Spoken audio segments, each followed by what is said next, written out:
So now I'm going to present a message from Emma Sky, who is the director of the Yale Ward Fellows Program, a senior fellow at Yale University Jackson Institute and co-founder of the Good Society Seminar. She is a key advisor on poverty elimination, human rights, justice, security reform, and conflict resolution in South Asia, Middle East, and Africa. She served as an advisor to the commander of NATO's International Security Assistance Force and to the US Security Coordinator for the Middle East Peace Progress, among other key roles for peace and development. Hello, my name is Emma Sky. And here we are in 2020, in the midst of a global pandemic. We need to change the way we live, or else we will become extinct. The cataclysm that is COVID provides a unique opportunity for a reset to build back better.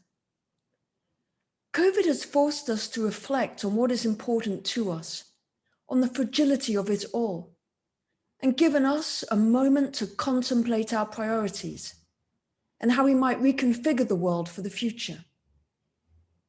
So let us imagine an optimistic future, one in which we slow down climate change because governments put energy into addressing it and businesses integrate sustainability into their strategy and operations because it is in their strategic interest.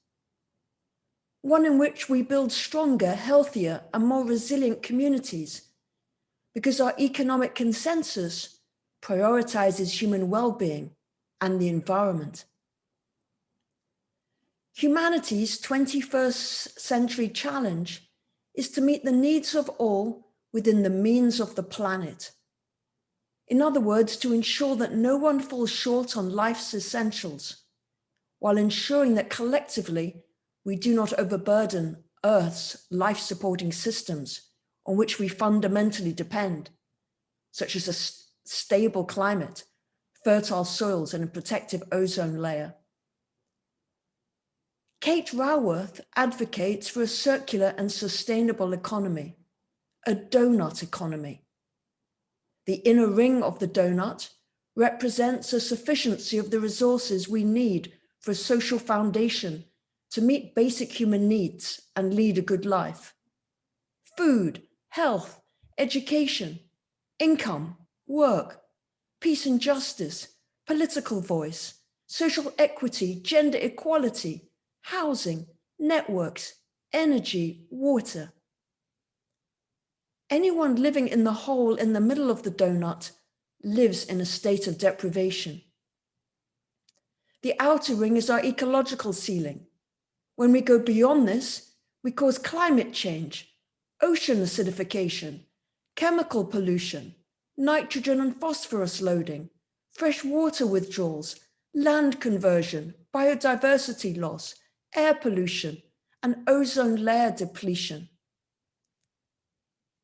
The challenges facing the world are immense, but we have the capabilities to address them if we apply technology in the right way, live within our resources, and don't lose sight of what it means to be human.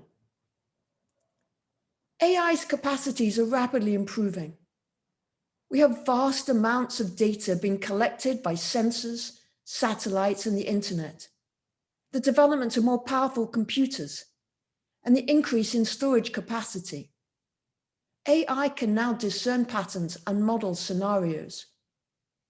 AI can provide better climate forecasts, show the effects of extreme weather, measure where carbon is coming from. It can be used to make cities more livable and sustainable, to protect the oceans, to make transportation greener. AI can help policymakers make better decisions. Technological innovation and artificial intelligence are accelerating at an incredible pace. But we should not lack imagination of how technology, an AI arms race, can lead to our destruction. Yuval Noah Harari warns technology might also disrupt human society and the very meaning of human life in numerous ways, ranging from the creation of a global useless class to the rise of data colonialism and of digital dictatorships. That's why we need to have a shared vision of what it means to be human and of the future of humanity. A shared vision requires global cooperation and the commitment to global rules to prevent ecological collapse, how to regulate dangerous technologies, and how to reduce global inequality. We need increased international cooperation to deal with the global challenges of the 21st century. We need leaders who are actively building alliances and working with others to solve problems. All major countries could take more definitive steps to meet their Paris Agreement commitments by investing heavily in renewable sources of energy and introducing a carbon tax to discourage the use of fossil fuels. When I think of the citizens we need for the 21st century, I think of individuals deeply rooted in the communities in which they live, dedicating their talents and resources to improving their societies, recognizing the common humanity in others, building solidarity and mobilizing others, and sharing their knowledge, cooperating and collaborating. The pandemic has demonstrated once again that there are hard limits on the extent to which markets or individuals can create the conditions for us all to live in safety and dignity. Private action has been remarkable. The developments in Zoom, which have kept us together, the German startup, which spearheaded a novel vaccine. But it's only been enormous state action that has been able to flatten the curve. And that action has been insufficiently internationally coordinated. COVID has spread across the world through uncontrolled global travel, and some states have lacked the capability or the will to take serious action. So for climate, an incomparably larger challenge, this is a reminder that not only do we need the innovation of the private sector, but the convening and coordinating power of our nation states, and that they must work together to address climate change. AI, as the coming industrial revolution, is going to be hugely determinative of the future of our economic activity and the capabilities of our states to act. It too has suffered from a lack of international coordination. The US and China are racing ahead, developing AI-powered autonomous weapons and new methods of social monitoring.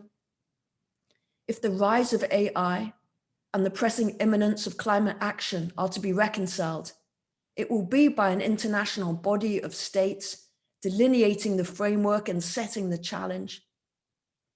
The announcement this week by the University of Oxford that they have an effective vaccine that can be stored in a normal fridge, that will be delivered low cost globally in historically record time, is nigh on superheroic and a testament to what can be done when innovation and private initiative come together with active state support and a clear intent from the outset to serve and build the good society. Thank you.